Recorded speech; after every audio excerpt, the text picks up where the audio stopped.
एक गांव था जिसमें बहुत सारे खेत खलियान हरे भरे जंगल थे। उस गांव के लोग माटी देवी जैसे देवी देवता को बहुत मानते थे। वहाँ पे देवी माता के त्यौहार को बहुत ही धूमधाम से मनाया जाता था। मान्यता थी कि अगर त्यौहार को नहीं मनाया जाता तो माटी देवी नाराज हो जाती और गांव के लोगों को दंड देती, जैसे तूफान, आंधी, बाढ़ जैसी समस्या उत्पन्न कर गांव के लोगों को दंडित करती। इसीलिए गांव के लोग त्यौहार को बहुत ही धूमधाम से मनाते थे। ऐसे कई साल बीत गए। एक दिन गांव के लोगों के बीच किसी बात को लेकर झगड़ा हो गया, जिससे सभी गांव वाले के बीच सभा बिठाई गई। उसमें यह तय किया गया कि अब से त्यौहार नहीं मनाया जाएगा।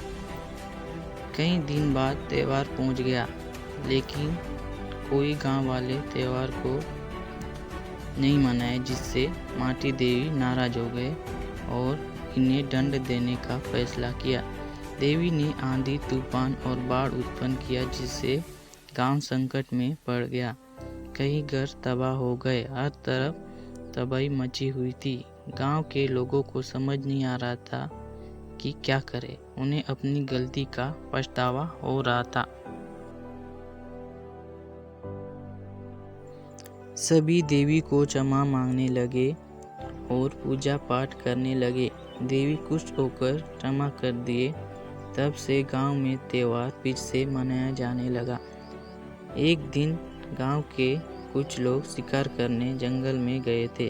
शिकार करते करते वे नदी के उस पार चले गए। नदी में एक जलपरी रहती थी।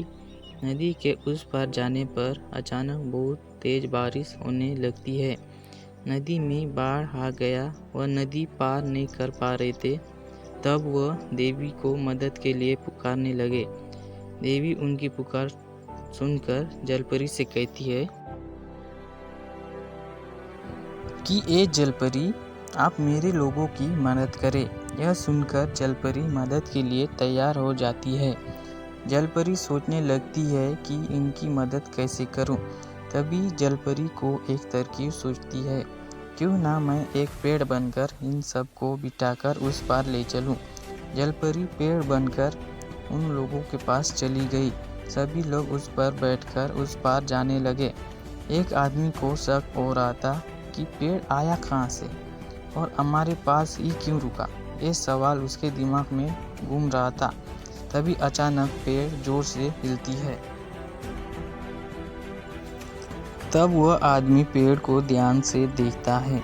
ध्यान से देखने पर उसकी आंखें पट्टी की पट्टी रह जाती है, क्योंकि वह पेड़ नहीं कुछ और था। उसे लगने लगा कि यह जो भी जीव है वह हमें खाने के लिए ले जा रही है। उसके मन में डर बैठ गया। उसे लगने लगा कि यह हमें खाने ही वाली है। उसने डरते डरते चुपके से अपनी कुल्हाड़ी निकाली। जैसे ही पेड़ किनारे पहुंचने वाली थी, तब वह कुल्हाड़ी से उस पर वार कर देता है। जलपरी भड़क जाती है। वह पानी के बहाव को उन लोगों की तरफ मोड़ देती है। पानी की बाढ़ के साथ बहुत भगाती है। जैसे तैसे वह लोग भागते भागते गांव के करीब पहुंच गए।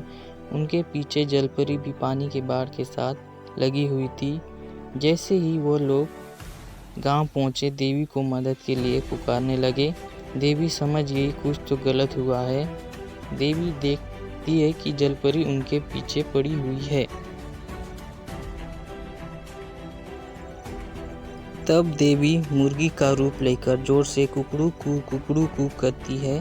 तब जलपरी रुक जाती है और कहती है, अरे ये तो देवी का गांव है, लगता है सुबह हो गई। यह कहकर जलपरी वहां से चली जाती है। इस प्रकार देवी ने गांव वाले की जान बचाई, जिससे गांव वाले का विश्वास देवी के ऊपर और बढ़ गया।